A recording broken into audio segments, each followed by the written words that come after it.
Hey everybody, thanks so much for watching the Arkansas Gun Guy. Today, another in the series I like to call gun comparisons that no one on the interweb is looking for, but I'm going to make anyway.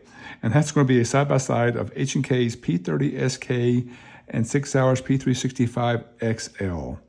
I was at the range last weekend working through my carry rotation, just practicing with the guns I carry, and happened to look down and notice how very similar both these guns were in size. And then I started making some other comparisons, and I thought this would be at least a very interesting thing to put online, because anytime I compare an H&K to a Sig, I get lots of comments. H&K fanboys are very passionate. I am one. Sig fanboys also very passionate. I am also one. I like to live in a world where you can like both H&K and Sig. So again, I always get interesting feedback when I compare H&K to Sig. I also get really good feedback when I compare hammer-fired guns versus striker-fired guns. So again, most everybody has an opinion one way or the other. I definitely prefer one over the other. But again, we'll go through and look at some of these details side by side. And at the end, I normally don't always pick a winner. I'll just do a comparison and listen to what you guys have to say in the comments. But between the two, I actually do prefer one over the other for concealed carry. And we'll talk about that at the end. But in general, again, I talked about this is German made, this is made in America, hammer fire versus striker fire, both made for concealed carry. They're both roughly the same size. I'll flash by witchcraft a snippet up here of the specs side by side. I won't go through and measure them all, but I think it says that the Sig's a little longer, maybe one's a little taller, and they look almost identical with one difference, and that's the width. I'll come back to that at the end. This guy is definitely a little chunky one versus this guy. So it's thin in or it's fat where it's at. We'll see. But I'll first talk about capacity. I have a older P30, and this one actually only holds 10 rounds, where the 365XL holds 12 rounds. But I believe now all new P30s are shipping with 12-round magazines that have this exact same fit. So they've cracked the code on how to get a very similar size magazine, 2 extra rounds in there. So capacity-wise, they're almost even. Now, they do make extended mags that will go in the macro for the 365, so up to 17-round extensions. The P30, again, I have a 10-round magazine here, which is 12 now. I have a 13-round magazine and a 15-round magazine, and my 17-round magazines from the P30 and VP9 series will also fire in here. So lots of magazine options for both, a little bit more on the H&K. So that's kind of the capacity of the two. If you think about the way the guns feel in your hand, the H&K feels better to me. H&K just seem to have the ergonomics figured out. It feels in my hand, you get the nice finger grooves here, the stippling is good, and it's also very customizable in that you can change the back strap or the side panels to your liking. I think I have an extra large back strap and a size medium side panel on there. You can do any combination you want of those. And the finger grooves are nice and not obtrusive at all. It just fits in your hand and feels great. So I like the way this gun feels better, but the Sig doesn't feel bad. It feels actually quite perfect in your hand. And I'm just going to talk about the elephant in the room now, and that's the thickness. This guy does feel really, really thin. And if I look at it at the back versus the H&K, you can see a noticeable difference that the H&K is definitely a fat boy compared to this thin Sig. So that thickness actually does make quite a difference. While this gun feels better in my hand, the H&K, the Sig is way more comfortable to conceal. Maybe I just need to lose 10 pounds and they'll both be easy to conceal. But the thinness of the Sig makes it very, very easy to conceal. They both have, well, the H&K also like the fact that it's 100% ambi. Left-hander, I appreciate that.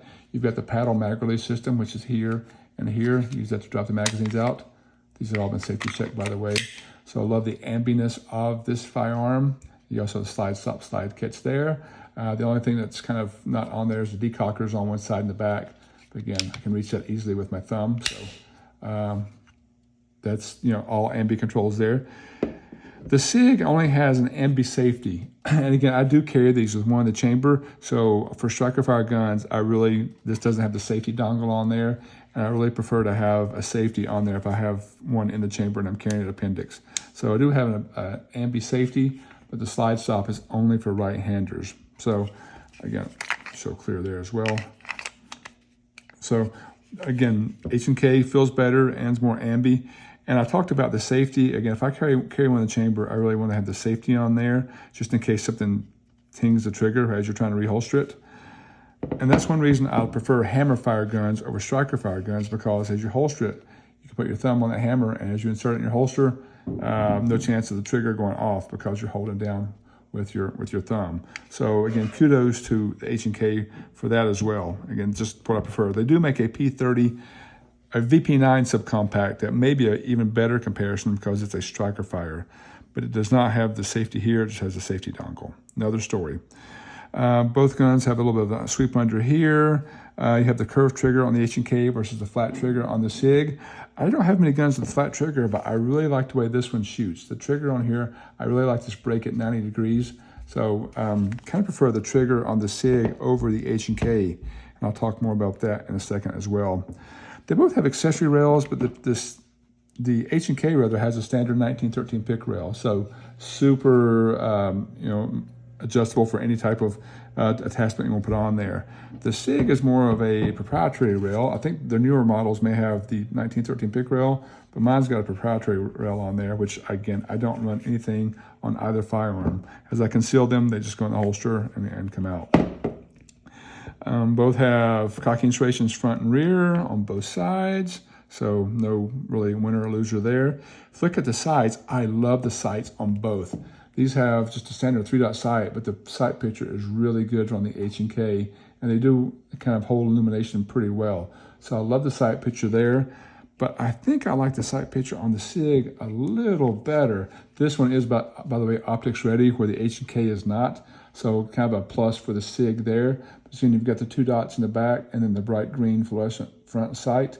So I do really like the sight picture of the Sig, even more than I do on the P30 rather. So love that sight picture, and this guy is optics ready.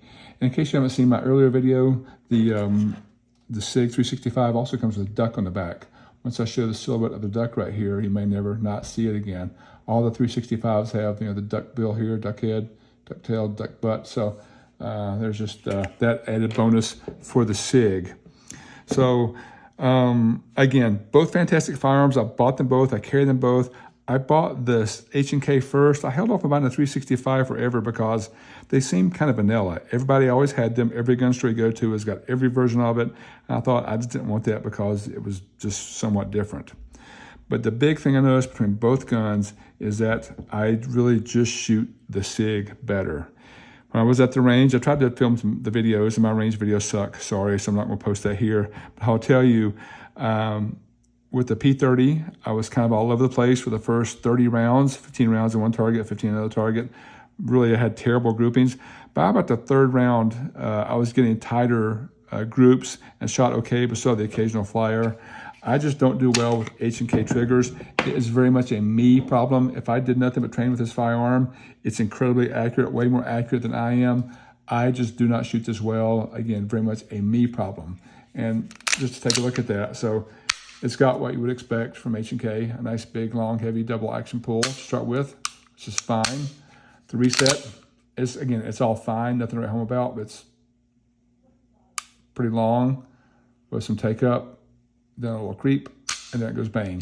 So again, close up. Let me do it with right hand. The light could be better. So long reset, some take up, a little bit of mush, and it goes bang. So for me, all that movement, I don't shoot this gun very well until I shoot with it, several rounds. After that, I can kind of zero it in. If I did nothing but train with this gun, it is a fantastic gun. It's just one that I don't shoot as well as the Sig. Again, I prefer hammer over striker, but this gun I actually seem to shoot very well, whether it's the thinness of the grip, whether it's the trigger that breaks at 90 degrees. Let me do it right-handed so you can see here. Again, the trigger, you got some take up, and then once you hit the wall, it breaks right at 90 degrees. But look at the reset. It's not too long, and then you're pretty much right back at the wall, and it goes bang again. So for me, if I had to choose one for concealed carry that I can conceal easier and shoot better, I would go with the Sig. Again, I bought them both, so please don't hate me, H&K fans. I have them both. I still shoot them both. I probably train with too many different guns. If I had to choose just one, this one I do shoot better and can conceal easier because it's so thin. But this is a fantastic gun, and if I did nothing but train with this gun, it would be fine as well. So there, I've done it. I picked one. Now, I'd love to hear from you guys. Do you have a favorite between the two? If you have them both, what are your thoughts on the P30 or the P365? I can't say enough how much I appreciate you guys watching, so thank you very much for tuning in. If you haven't yet, please like and subscribe to help me grow my little channel into, I guess, world domination. Thanks again. Appreciate you.